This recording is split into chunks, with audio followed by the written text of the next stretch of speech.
Deuteronomy chapter 15. Shemitah, the cancellation of debts. At the end of every 7 years, you are to cancel debts. This is how you are to cancel debts. Every creditor is to release what he has loaned to his neighbor. You must not force his neighbor or his brother to repay, for Adonai's debt cancellation has been proclaimed. A foreigner you may force, but your hand is to release whatever your brother owes you. However, there should be no poor among you, for Adonai will surely bless you in the land Adonai your God is giving you as an inheritance to possess. If only you would carefully listen to the voice of Adonai your God, being careful to do all this mitzvah that I am commanding you today. For Adonai your God will bless you as he promised you, so you will lend to many nations but not borrow. You will rule over many nations, but they will not rule over you. If there is a poor man among you, any of your brothers within any of your gates in your land that Adonai your God is giving you, you are not to harden your heart or shut your hand against your poor brother. Rather, you must surely open your hand to him, and you must surely lend him enough for his need, whatever he is lacking. Watch yourself so there is no unworthy thing in your heart, saying, the 7th year, the year of canceling debts, is near, and your eye is evil against your poor brother, and you give him nothing. Then he may call out to Adonai against you, and it will be a sin upon you. You must surely give to him, and your heart is to not be grieved when you give to him. For because of this thing, Adonai your God will bless you in all your work, and in every undertaking of your hand. For there will never cease to be poor people in the land, therefore I am commanding you to say, saying, you must surely open your hand to your brother, to your needy, and to the poor in your land. If your fellow Hebrew, a man or woman, is sold to you and serves you 6 years, then in the 7th year you are to set him free. When you set him free, you are not to send him away empty-handed. You are to surely provide for him from your flock and threshing floor and winepress, as Adonai your God has blessed you. You are to give to him. You will remember that you were a slave in the land of Egypt, and Adonai your God redeemed you. Therefore I am commanding you to this thing today. Now if he tells you, I will not go away from you, because he loves you and your household, since he is well off with you, then you are to take an awl and put it through his ear to the door, and he will be your servant forever. And to your female slave you are to do the same. It should not seem hard to you when you set him free from you, for he has served you 6 years, double the value of a hired worker. So Adonai your God will bless you in all that you do. All the firstborn males that are born in your herd and your flock are to consecrate to Adonai your God. You are to do no work with the firstborn of your herd or share the firstborn of your flock. You are to eat it before Adonai your God, year after year, in the place Adonai chooses, you and your household. But if it has any blemish, if it is lame or blind, or has any serious blemish, you are not to sacrifice it to Adonai your God. You are to eat it within your gates, the unclean and the clean together, just as they eat the gazelle or deer. Only its blood you are to eat, not to eat. It was poured out on the ground like water. Deuteronomy 16, 3 harvest festivals. Observe the month of Aviv and keep the Passover to Adonai your God. For in the month of Aviv, Adonai your God brought you out from Egypt by night. You are to sacrifice the Passover offering to Adonai your God from the flock and the herd in the place Adonai chooses to make his name dwell. You are not to eat hametz with it. For 7 days you are not to eat hametz with it, the bread of affliction, for you came out from the land of Egypt in haste. Do this so that all the days of your life you will remember the day when you came out from the land of Egypt. No hametz should be seen with you in all your territory for 7 days, and none of the meat you sacrifice on the evening of the first day may be left overnight until the morning.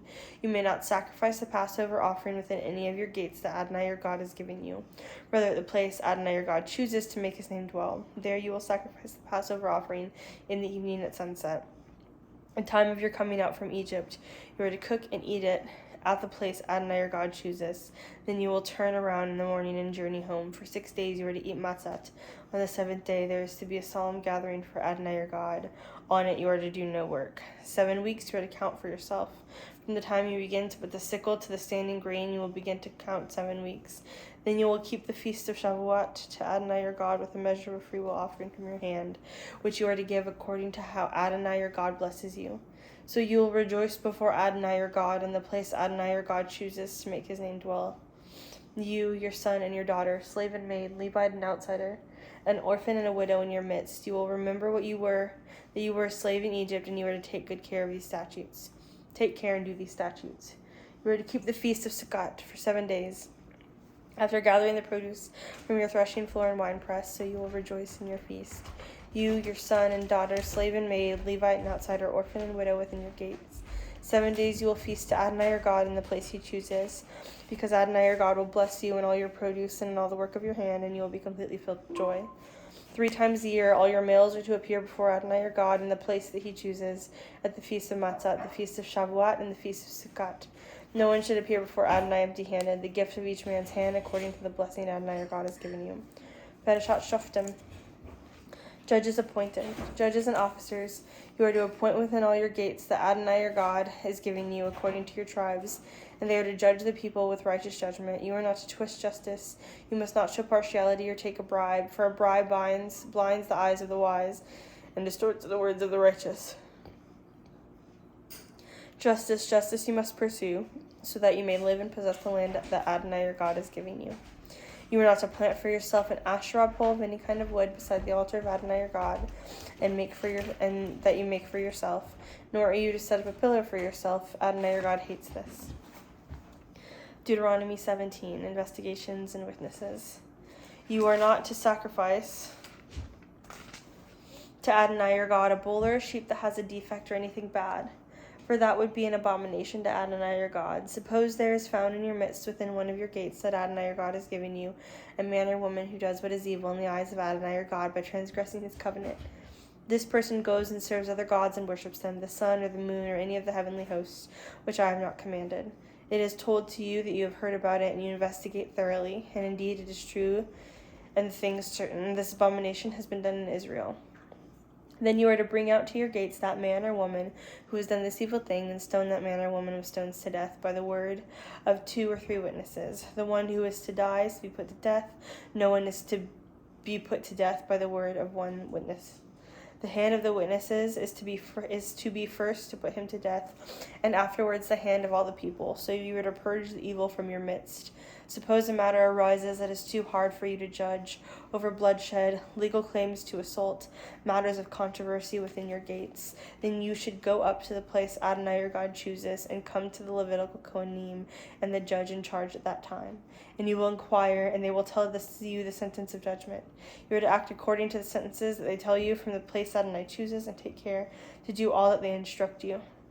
You are to act according to the instruction they teach you and the judgment that they tell you.